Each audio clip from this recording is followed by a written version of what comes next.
Assalamualaikum warahmatullahi wabarakatuh. Saya Ikna Nadiatul Husna dari Prodi Akidah dan Filsafat Islam semester 2 kelas B Fakultas Usuluddin UIN Sunan Gunung Jati, Bandung. Di sini saya bermaksud untuk memenuhi tugas akhir yaitu UAS mata kuliah Ilmu Alamiah Dasar.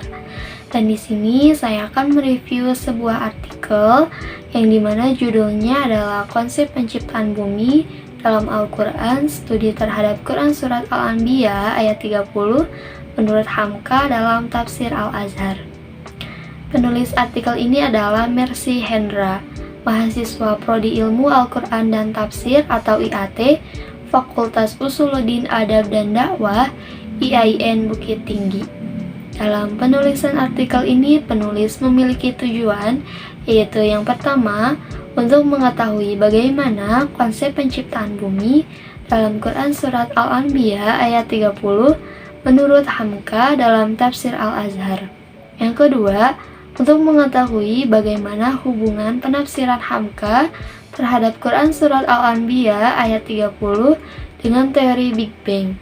Adapun langkah metode yang penulis gunakan yaitu menetapkan masalah yang akan dibahas, mempelajari beberapa ayat yang penulis uraikan, memahami munasabah ayat, membuat outline pembahasan berdasarkan ayat yang telah ditentukan, melengkapi ayat dengan hadis jika ada, menjelaskan penafsiran mengenai ayat tersebut. Setelah diteliti, langkah yang penulis gunakan mengacu kepada metode maudu'i atau tematik, yaitu metode yang mengarahkan pandangan atau pembahasan kepada satu tema tertentu. Setelah langkah-langkah tersebut, selain itu penulis juga menganalisa ayat-ayat yang membahas tentang konsep penciptaan bumi. Tapi, ayat-ayat yang dianalisa tidak semuanya dikaji. Kemudian dijelaskan bagaimana pandangan Hamka mengenai ayat tersebut. Meskipun metode maudu'i ini yang menjadi dasar pendekatan dalam hal ini, namun hal ini bukan berarti menafikan peran pendekatan lain dalam menganalisa suatu masalah. Di sini terdapat hasil dan pembahasan dalam artikel ini, yaitu pada abad ke-20 terdapat beberapa konsep penciptaan bumi yang dikemukakan oleh para ahli astronomi, yaitu yang dimulai dari pemikiran yang bersifat spekulatif yang mengembangkan gagasan bahwa alam semesta mengikuti hukum-hukum yang bersifat kuantitatif.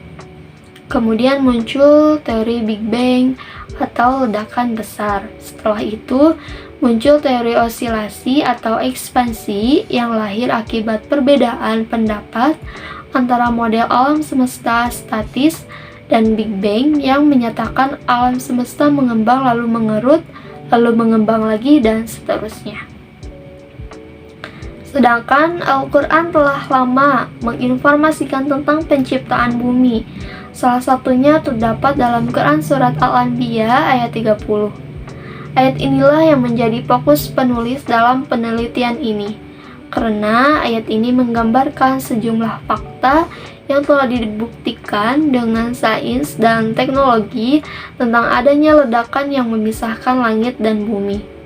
Selanjutnya, ayat ini dihubungkan dengan teori Big Bang karena terdapat kemiripan antara ayat Al-Quran dengan teori Big Bang tersebut. Penelitian ini hanya membahas bagaimana penafsiran Hamka terhadap Quran Surat Al-Anbiya ayat 30 dan bagaimana relevansi penafsirannya dengan teori Big Bang. Hamka dalam tafsirnya menjelaskan mengenai Quran Surat Al-Anbiya ayat 30, yaitu pada awalnya alam semesta ini merupakan satu kesatuan yang berpadu satu. Kemudian Allah memisahkan antara langit dan bumi. Setelah peristiwa pemisahan tersebut, maka langit itu berupa asap atau gas.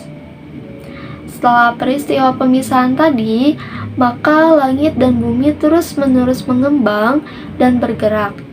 Mengenai proses pemisahan tersebut, Hamka tidak menjelaskan secara detail di penelitian ini. Penulis menguraikan pendapat mufasir lain untuk menjelaskan proses pemisahan tersebut. Sedangkan awal penciptaan bumi dalam teori Big Bang dijelaskan bahwa seluruh ruang angkasa terjadi dari satu ledakan raksasa. Jadi, awal penciptaan yang dimaksud Hamka di sini sejalan dengan awal penciptaan bumi yang terdapat dalam teori Big Bang, yaitu alam ini terjadi ledakan raksasa atau Big Bang.